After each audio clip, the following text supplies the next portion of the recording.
April 3rd, 2024.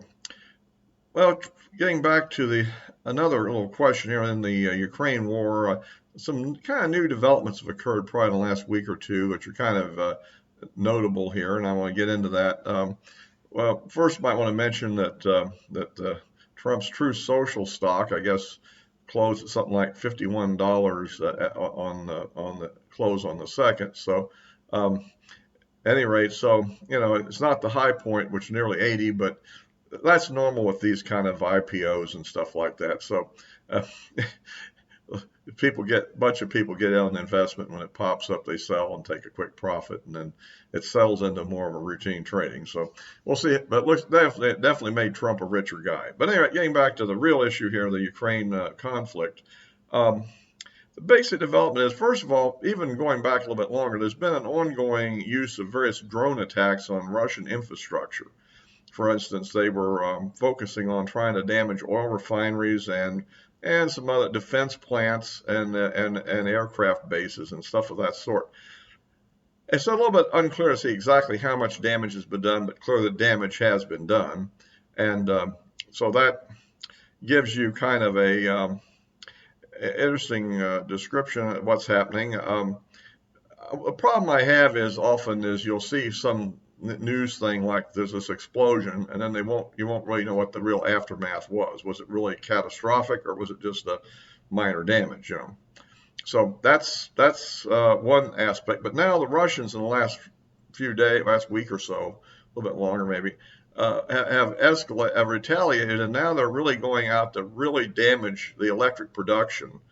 They actually directly hit the generator systems of the coal and hydroelectric plants in Ukraine, and trying to shut down a good part of their electricity. Now we'll see how that pans up. That does seem to be an escalation, or maybe you'd say a proportionate response to the Ukrainian attack on Russian energy infrastructure. And there was also other attack that happened a while back against some major natural gas storage reservoirs that they had in Ukraine. So this is kind of how the conflict is developing on I guess you'd call more on a strategic level. And so there you have it on the actual battle. In the field, I think overall the Russians are continuing to advance, and it's a methodical advance. But it's continuous overall. I think they're gaining ground. It seems like the whole thing is, and you'll see the problem is that almost all the videos that you'll see released are generally propaganda type videos from both sides. Each side will try to show their side destroying something the other side has, but not necessarily showing you the actual outcome of the battle. So, for instance, you'll see some Russian armored vehicles being destroyed by Ukrainian drones. But you don't know, did the overall attack achieve its objective and take a position, and these are just some casualties that happened during it, or was it actually repelled? In many instances, it isn't repelled. It actually do take the position. In other cases, it's probably repelled, and vice versa. But overall, I think we're continuing to see an ongoing Russian initiative. Now, the twist that's coming up here, of course, is that it looks like in some way or another there's probably going to be more U.S. aid and also aid from some of the NATO countries going to Ukraine. And of course, I've gotten to that before. In fact, I'm almost given up on the whole thing there of trying to get something positive on the border this year, because it looks like the Republican Party is just going to mush, if you ask me. And that doesn't mean that you shouldn't be very supportive of electing Republicans next year. If Republicans had, let's say, a 20-vote majority rather than, what is it now, 4 maybe, going down to 3 or something. If we actually had a 20-vote majority, these jerks that are causing all the trouble would become, I think, a small fraction and could probably be overcome, and we could actually get something done. But, even the people I would tend to agree with generally tend to be so obstinate about their own personal pet issue. But what we're going to see, I think, at some point, one way or the other, is some aid coming through, pretty significant. Because what's going to either happen is they will pass a bill which will be somewhat different than the Senate bill, which will provide a lot of stuff, and be probably passed on a fairly narrow majority by the Republicans, very narrow. Or on the alternative, if they fail, um, then eventually the discharge petition will probably get enough Republican support to get the 218 votes and get it on the calendar, and then it will pass on a simple majority, obviously. So and of course the only other thing would be if Speaker Johnson blunders and actually gets kicked out of the office with the chair vacated, who knows how long it will take before the Republicans can come up with a new speaker. I mean, it took, what, 3 weeks last time, and that's when they had more members, and, you know, so who knows? I've warned everybody before saying that was a really bad idea. By the way, if you like these videos, please give me a like, looking for more subscriptions, and of course you can click the bell for notifications. Yeah, so that's kind of the way that's going to be. We'll see what Marjorie Taylor Greene does and who joins her and what the Democrats do and so forth. But there is still a risk, I think, that the Democrats will eventually get the speakership. However, it's unclear. I mean, they'd actually have to get an actual majority, and then I guess they would try to maybe lock in their position with rule changes so you couldn't get rid of him as easy as you could get a Republican speaker, because we were stupid enough to change the rules so it was easy to do that. I mean, Pelosi had already set it up in a different way to protect herself. So you have that situation, and of course, then then you have the other prospect is, even if the Democrats got a 1-vote majority to to take over, then there's going to be some special elections, and maybe by summer Republicans would get the majority again. But if they couldn't get rid of the speaker easily, then you'd have a situation where he didn't have a majority to pass anything he wanted, and probably Republicans would probably start blocking everything he did, and you can see how that could get very, very difficult, to say the least. In other words, he'd be kind of, but it would shut down all of our investigations and that sort of thing, of course. So that's kind of the lay of the land there. But I think that, so the question then, getting back to Ukraine, is what does that mean? Well, allegedly the Russians are planning some kind of an offensive, probably starting in May is the date that's generally being discussed, and it will probably involve the deployment of new armies that have been in training for some time. While this has all been happening, and this leaves a good question as to what happens. I mean, on one hand, they're trying to blame all the Ukrainian losses on the lack of Western support, but we have to realize that when U.S. and Western support was at its peak, in last year, the Ukrainians lost Bakhmut, even though there was substantial amounts of aid coming in at the time, and plenty of Ukrainian artillery shells were there, right? So that's a factor you have to consider here.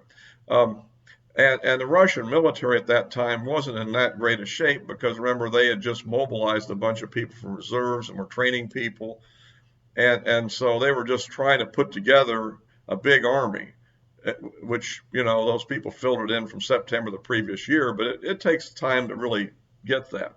It looks like now the Russians actually do have a pretty effective army there. It's well trained. It seems to be fighting pretty good. And the Ukrainians, on the other hand, are having manpower problems, because all the heroic people that quickly signed up to fight, they've been engaged this whole time and are pretty much almost looking for a break and be sent home. They've been fighting steadily for over 2 years now, and now it's getting down to the point where there's actual opposition to conscripting more people in their parliament. They can't get this mobilization law passed, and at the same time they're conscripting people off the street, kind of like press gangs and stuff. Now, the degree which this is overemphasizing the pro-Russian propaganda may be a little bit unclear, but there clearly are people trying to escape the country. And now there's, Moldova, has agreed to send them back if they catch them. So that's the situation, But if you have somebody, even in the draft days of, say, Vietnam, you had all these people going to Canada, but nobody was actually forced to serve if they really refused to. Now they might get a prison sentence out of it or something, but the people that were called to serve eventually showed up and took the oath and went through training and served. Well, that's here. If you're dragging somebody off the street, literally arresting them and throwing them into a war, I don't think you're going to have people who are going to be determined to fight to the last minute. They might be determined to surrender the first chance they think they can get, except, of course, depends on who you surrender to and what kind of treatment they're going to get. The smart Russian units will take them prisoner and treat them well, and I think many do. But then you can run into certain other elements which might do something different, and that's always the chance. And also, people trying to surrender may well get shot in the back by their own people. So, that works too. But the point is, I think the overall average morale is probably starting to decline a little bit there. And of course, there is equipment shortages, but I'm just saying that even if they get equipment now, say if it's a pass, say in mid-April, how quickly does it get there? And say by the beginning of May, so they're just starting to have it trickle in some quantity, just as the Russian big offensive opens up, and presumably on a new front. Presumably it's going to come in from the north. Exactly whether it's going to go more in the Sunni area or more in the Kharkiv area is a little bit up in the air, but something like that. And they'll probably try to cut in behind the current Ukrainian lines and try to cut off supply lines and force people to come back from the front to fight that back. Because I think they don't have a large strategic reserve at this point. So it's unclear whether the aid will really fundamentally change the picture. Yet there's also at some point here the F-16s will presumably arrive presumably equipped with AMRAAM missiles, which will be a bit of a game changer in the air-to-air mode. Although it's unclear. I would think that there'll be a big effort to try to target the airplanes on the ground with various kinds of missiles. So that's kind of what we're looking for here. I keep hearing different people, it looks like the propaganda on the Western side is largely along the lines of, well, that Ukraine pulled off this or that attack out of context. Certain people, like the people on the Judge Napolitano show, are convinced it's over, which I totally disagree with. Tell that to the people in the trenches. Is it over? Not really. They're in the middle of a life and death struggle on both sides. So the point is, but the question is, at some point, will the Ukrainian resistance actually break down on a massive scale rather than a small scale, and leading to a major advance, or will it just continue to grind away, trench line by trench line, tree line by tree line, as they say? In that case, this thing could go on for quite a while. And of course, the real issue, of course, is what happens after the next administration comes in. And the question is, what would a Biden administration's second term really do? Right now, I think they're determined to continue to press the war, at least the election, because they don't want to be showing a loss, not after Afghanistan. But then again, we don't know what Trump would do. It may depend. He makes wild claims like, I can negotiate into this thing in one day or something, but of course, that's very unlikely. I'm not really sure that Russia's that much more afraid of him than they are of Biden, really, truthfully. But, and of course, that poses a lot of other issues as we go on.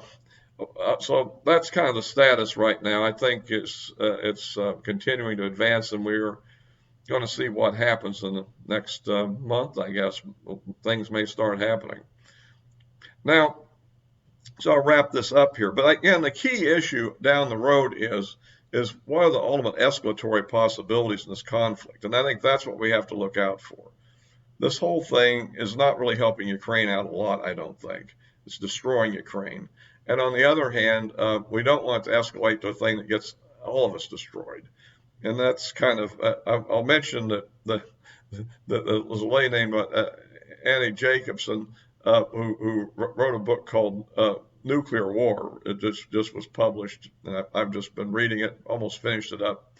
And it's a very apocalyptic scenario, to say the least. I think a rather improbable one. And in fact, I might actually do a video dedicated to that, soon. I don't know if it'll be the next one or a special or what. But I have some critiques of her opinions there. But nonetheless, it is a shocking thing that people are really ignoring the fact in this particular conflict I remember back in the 80s, everybody was really, really worried about this sort of thing.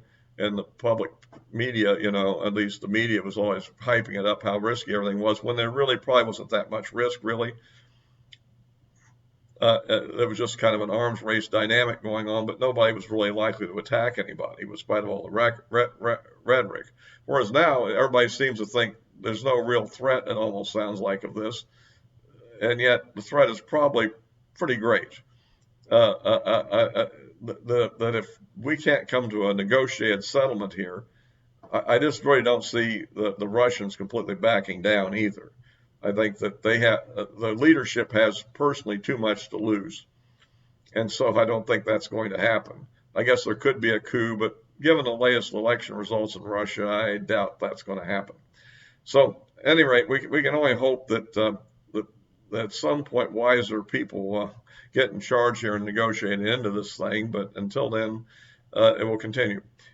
So I'll be posting, of course, as always, on Rumble and YouTube, and the addresses my social media accounts are in the description below.